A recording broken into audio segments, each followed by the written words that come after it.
Welcome back. In this lesson, we're sort of switching gears a little bit, and we're talking about something a little bit different than what we've been talking about, and that's exponents, and the way that we use exponents, and the way that we can do exponents in the calculator as well. The reason we're doing this now is because it's going to apply to the next 2 units. We're going to have to use exponents over and over again in the next 2 units, so we need to get a little bit used to using them now so that we can use them in these lessons. So first, we talked about in the very first lesson what an exponent is. All exponents are is repeated multiplication. So, for example, b squared is just b times b. B to the fourth is just b times itself 4 times. There is a calculator button for exponents, and it's this little up arrow button here. It's called a caret. And so the way that we would do this in the calculator is we would say for this one, 6 squared we know from the definition up above is 6 times 6, which is 36. It's 6 times itself twice, which is 36. But if we want to find that in the calculator, all we need to do is 6 up arrow 2. I'm again using this little caret right here, 6 caret 2, 6 to the 2. That should in your calculator give you 36. The same thing on the next one. If we're given a fraction, we probably need to end with a fraction. If we're given a decimal, we probably need to end with a decimal. Negative 1/2 to the third, notice it has parentheses in the problem. So since it has parentheses built into the problem, we're going to continue to use, it has parentheses built in the problem. So we need to use the parentheses on the calculator as well, and those are sort of directly below the screen. Parentheses, negative 1/2 to the 3, it should look like this. Parentheses, negative 1/2, caret 3. And we should get, in the calculator, negative 1/8.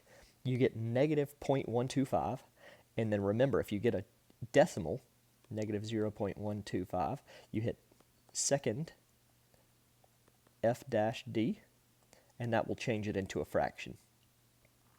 If it gives you a fraction that you don't like, then you do second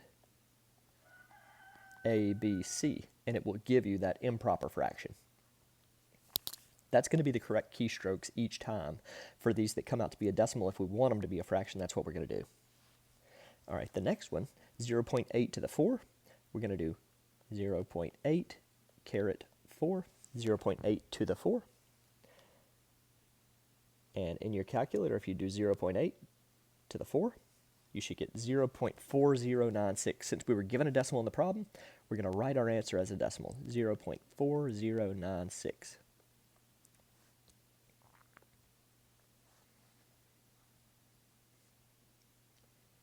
All right, take a second and try these. Again, you're using the calculator.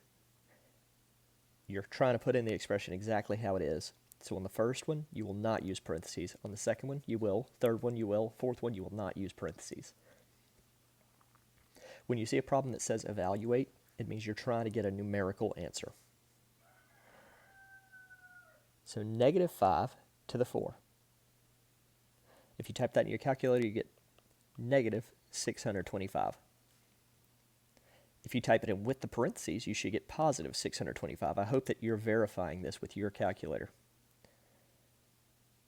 On C, you should get negative 0.008.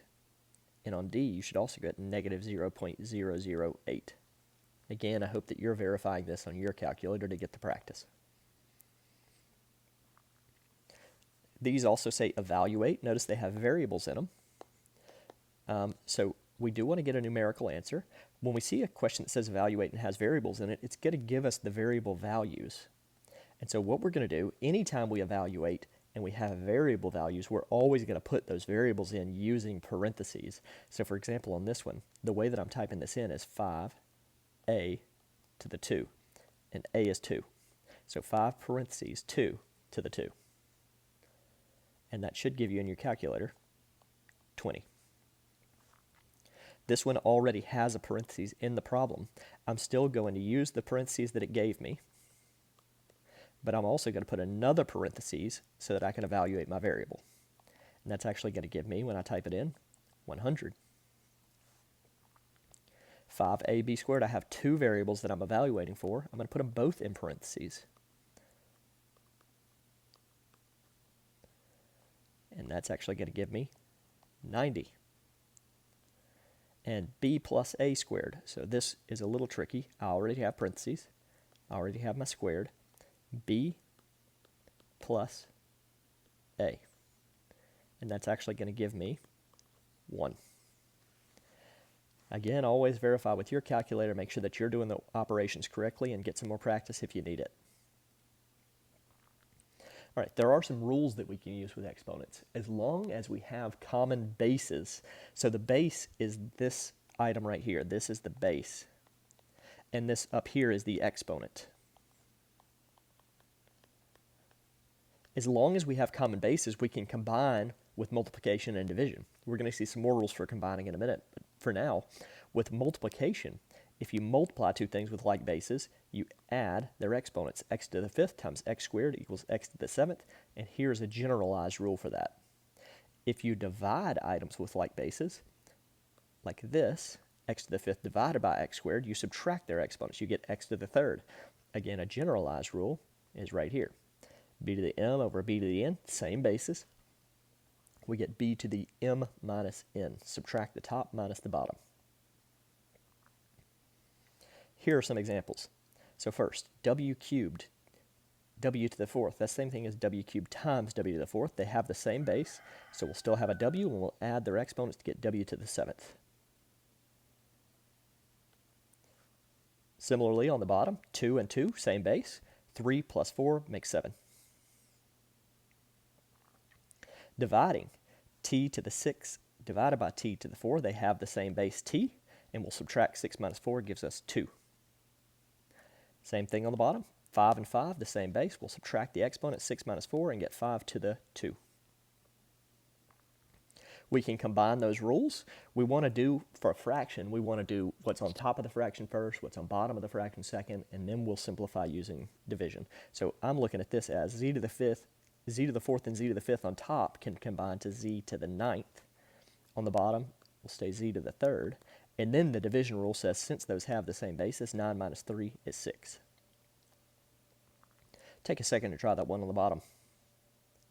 I would combine the bottom two first to make it 10 squared, and 10 makes 10 to the 3. That's an understood 10 to the 1 there on the bottom. 10 to the 7 over 10 to the 3 is 10 to the 4. All right, the power rule. This is another rule. The power rule says that if we have a power to a power, an exponent to an exponent, we multiply them. X squared to the 3rd, 2 times 3 makes x to the 6th. So for example here, s squared to the 4th should make s to the 8th, 4 times 2. 3 to the 4 to the 2 makes 3 to the 8.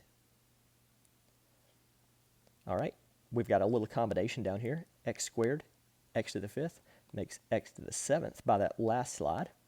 X to the 7th to the 4th. 7 times 4 makes x to the 28.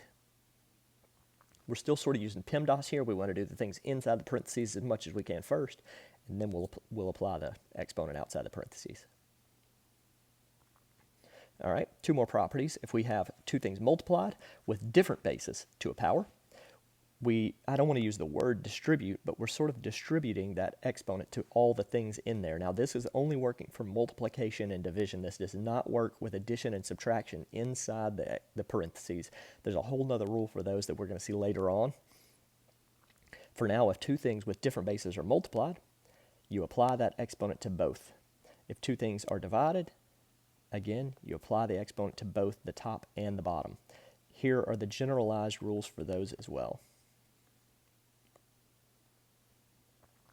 So on this first example, negative 2x, y, z, all to the 4th.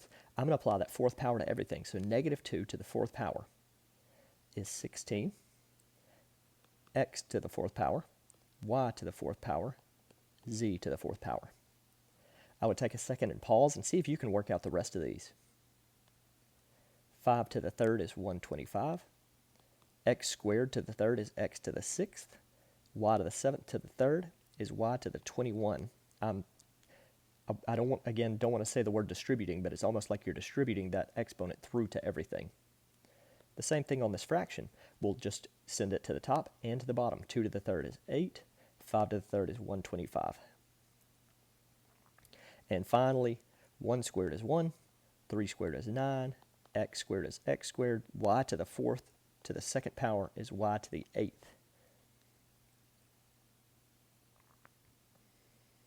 All right, it's only going to get more complicated from here. We're just doing combinations of these rules. So let's try and simplify this expression. The same way we're using PEMDAS, so we want to get rid of the parentheses first.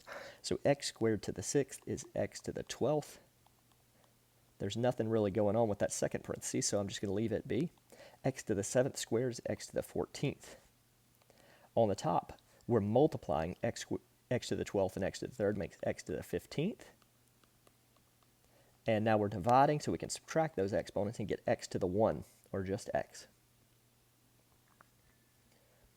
Try this one. I underlined the second part in blue because that's the first part we'll do. We'll put that exponent to everything. So 2 to the 3rd is 8, c to the 3rd, d to the 9.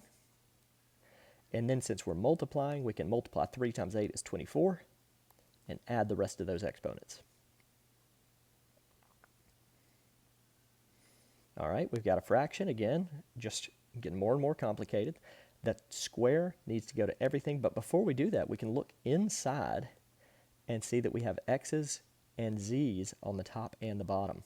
We can subtract those exponents, the x's and the z's. And now we can apply our second power to everything. X to the 6th squared is x to the 12th, and 8 squared is 64.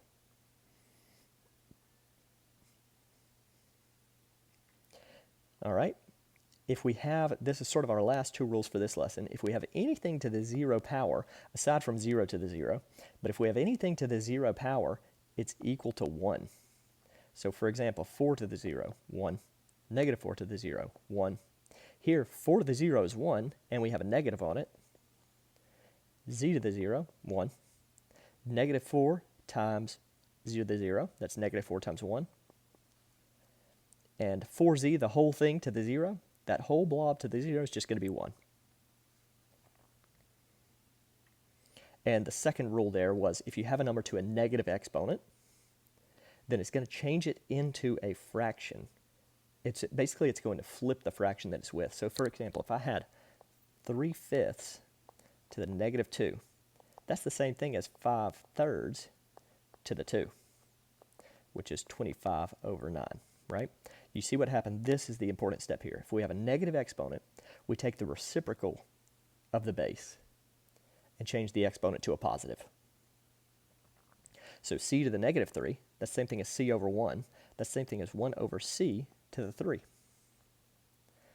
5 to the negative 1 is the same as 1 over 5 to the positive 1, which is just 1 over 5.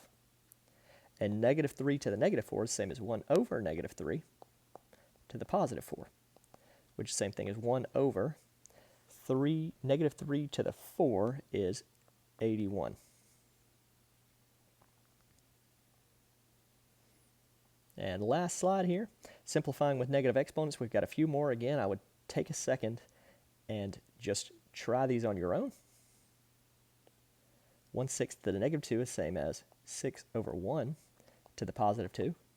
That's the same thing as 6 to the 2, which is 36. Negative 3 over 5 to the negative 3 is the same thing as negative 5 over 3 to the positive 3, which is negative 125 over 27. 1 over y to the negative 5 is the same thing as y over 1 to the positive 5, which is the same thing as just y to the 5. Go back through and review this video as many times as you needed. Like I say, we're going to sort of use this information for the next 2 units. We really need these exponent rules for the next 2 units. We're going to be dealing with polynomials, and we're going to be dealing with rational expressions and simplifying those fractions. These rules are not going to go away. So make sure you review this as many times as you need to until you get it.